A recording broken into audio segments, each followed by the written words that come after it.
Bonjour à tous. Alors aujourd'hui, je vous fais une démo d'une lecture linéaire telle qu'on pourrait la voir à l'oral. Évidemment, ça n'est qu'une démo. Il y a plein de choses à faire différentes, hein. On n'attend pas cette lecture linéaire-là. J'ai envie de dire, on s'en moque un peu. Ce qui nous intéresse, c'est la démarche. Donc, je vous fais juste une démo pour que vous voyez comment on passe finalement de l'affiche, éventuellement, à l'organisation, on va dire la mise en voie de la lecture linéaire. Il y a des choses qu'on peut se permettre à l'oral qu'on ne fait pas à l'écrit, c'est-à-dire par exemple les transitions un peu lourdes. Dans une première partie, je vais dire ça. Ça, c'est tout à fait tolérable à l'oral parce qu'au contraire, ça peut aider l'examinateur à suivre. Alors autant c'est lourdissime euh, lorsque vous êtes à l'écrit et vous ne pouvez pas faire ça, surtout pas. Dire je, par exemple, annoncer dans une première sous-partie, etc. Parce que c'est lourd. Mais à l'oral, c'est complètement différent et ce qui peut vous paraître très très lourd, eh bien ça aide l'examinateur à suivre votre propos.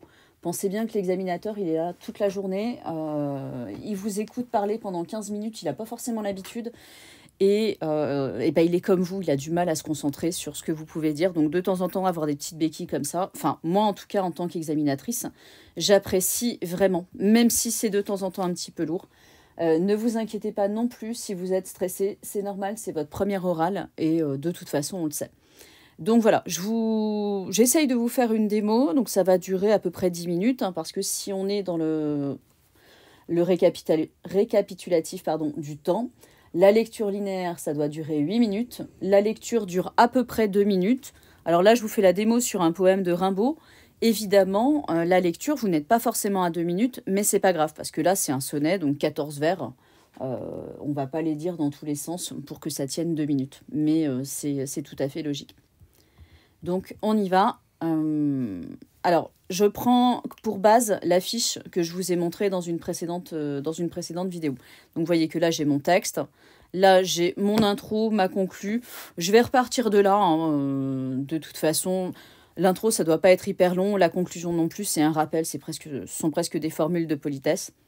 Et ensuite, je procéderai à la lecture et à l'explication du texte. Alors, je garde en même temps un petit chronomètre que je vais lancer quand je vais commencer l'intro pour essayer de me caler sur le temps. Je ne devrais pas trop excéder 10 minutes normalement. C'est parti. Donc, le poème que nous allons étudier aujourd'hui a été écrit par Arthur Rimbaud et il appartient au recueil nommé Les Cahiers de Douai. Rimbaud est un poète du 19e siècle qui a composé cet ouvrage alors qu'il avait à peu près 17 ans. Nous n'avons pas véritablement d'indication sur l'organisation du recueil, puisqu'en fait ce sont 2 cahiers qui ont été donnés à un certain Paul de Mény. Rimbaud était révolté contre la société du Second Empire, dirigée par Napoléon III, et dans son sonnet intitulé Le Mal, le poète dénonce la guerre de la France contre la Prusse en 1870 et la religion. D'où le titre Le Mal, qui peut s'appliquer à chacun des éléments. Donc je vais vous faire la lecture du texte. Tandis que les crachats rouges de la mitraille sifflent tout le jour par l'infini du ciel bleu, qu'écarlates ouverts près du roi qui les raille, croulent les bataillons en masse dans le feu. Tandis qu'une folie, épouvantable broie, est fait de 100 milliers d'hommes un tas fumant, pauvres morts, dans l'été, dans l'herbe, dans ta joie, nature ô toi qui fis ces hommes saintement. Il est un Dieu qui rit, aux nappes damassées, des autels à l'encens, aux grands calices d'or, qui dans le bercement des hosannas s'endort, et se réveille quand des mères ramassées dans l'angoisse et pleurant sous leurs vieux bonnets noirs, lui donnent un gros sou lié dans leur mouchoir. Donc, à travers ce texte, nous allons étudier la dénonciation de la guerre dans un premier mouvement qui va des vers 1 à 6, puis l'appel à la nature, vers 7 à 8, et enfin la dénonciation de Dieu qui profite de la douleur des mères. Alors, le premier mouvement qui se déroule des vers 1 à 6 est un tableau épique qui dénonce la guerre. En effet, nous avons d'abord une description de la guerre à travers la répétition de la conjonction de subordination tandis que, qui introduit des subordonnés de temps qui vont nous donner véritablement le contexte de la guerre.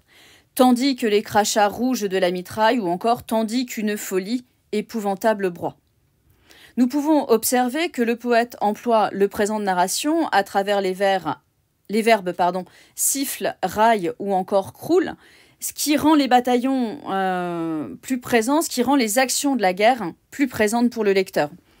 En outre, nous avons le vocabulaire des sens pour véritablement faire entrer le lecteur dans la guerre à travers des références aux couleurs comme rouge, écarlate, vert, donc qui renvoient à la vue, des sons en dental, en de, en te ou en s qui marquent les bruits de la guerre. Donc ainsi, la description de la guerre permet de la rendre présente à l'esprit du lecteur. En outre, cette description, ce tableau épique de la guerre passe aussi par la violence, à travers la métaphore initiale, les crachats rouges de la mitraille qui désignent à la fois le feu du fusil et le sang. Violence aussi symbolique du roi qui se moque des soldats à travers la subordonnée relative qui les raille, avec ce verbe railler qui est mis en valeur à la rime et qui rime avec mitraille, comme si finalement c'était une attaque supplémentaire.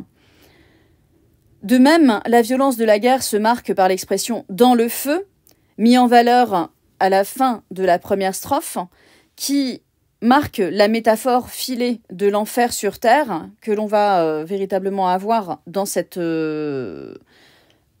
premier quatrain, particulièrement à travers le rouge, la mitraille, le feu, qui montre que la guerre crée véritablement un enfer sur terre.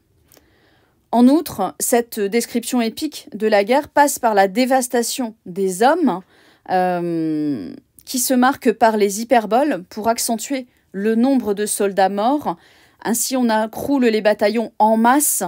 Encore l'expression au vers 6, 100 milliers d'hommes, ou encore les bataillons, pluriel, pour montrer véritablement la dévastation des hommes. De même, l'expression un tas fumant, au vers 6, nous montre que, à travers cette métaphore qui déshumanise les hommes, montre la dévastation provoquée par la guerre, et ce tas fumant est accentué aussi en fin de vers, et contraste avec la rime saintement, en fin de quatrain. De même, l'hyperbole encore pour dénoncer la guerre et son absurdité est présente dans le vers 5, folie épouvantable, qui montre bien que dans ce premier mouvement, nous avons une description qui immerge véritablement le lecteur sur le champ de bataille pour dénoncer la violence de la guerre, la dévastation des hommes dont elle cause la mort. Le deuxième mouvement va contraster fortement avec cette première description épique de la guerre et de ses ravages.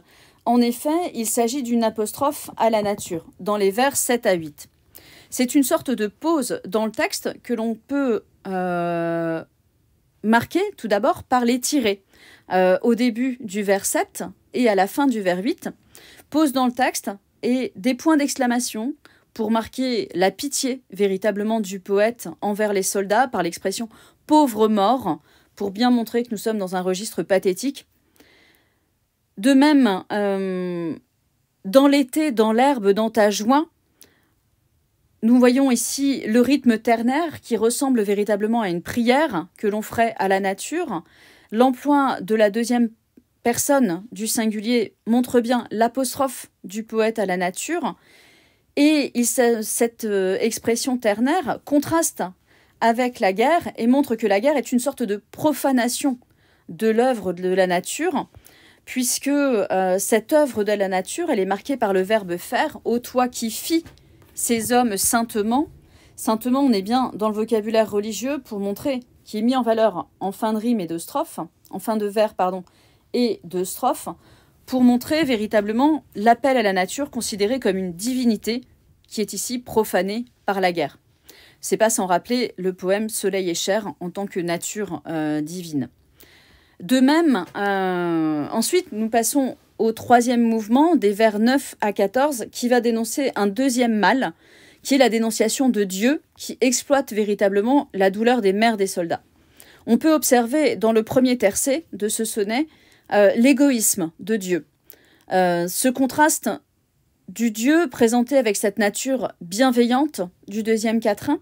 En effet, le premier tercet s'ouvre par cette expression « Il est un Dieu qui rit ».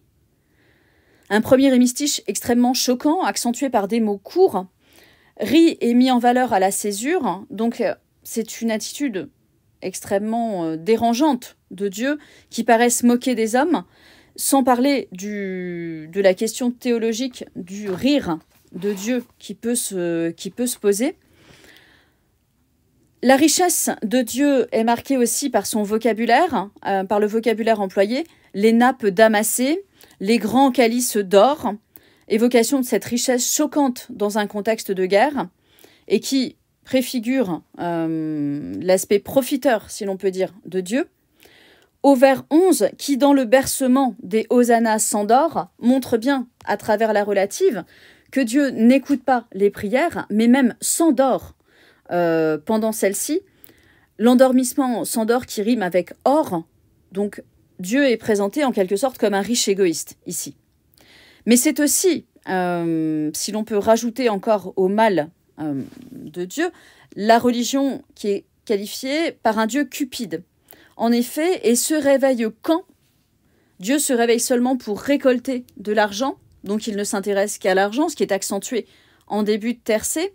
Le quand, lui, qui est accentué à la césure, introduit une subordonnée de temps, ce qui donne l'impression que c'est le seul moment où Dieu va s'intéresser aux hommes. Donc ce qui sous-entend une corruption de la religion. Cette corruption est marquée par l'argent apporté par les mères à travers l'expression « un gros sou ». L'argent que les mères apportent à l'Église, le sou est mis en valeur à la césure, ce qui montre que c'est l'argent qui intéresse Dieu, le don, marqué par le verbe du dernier vers.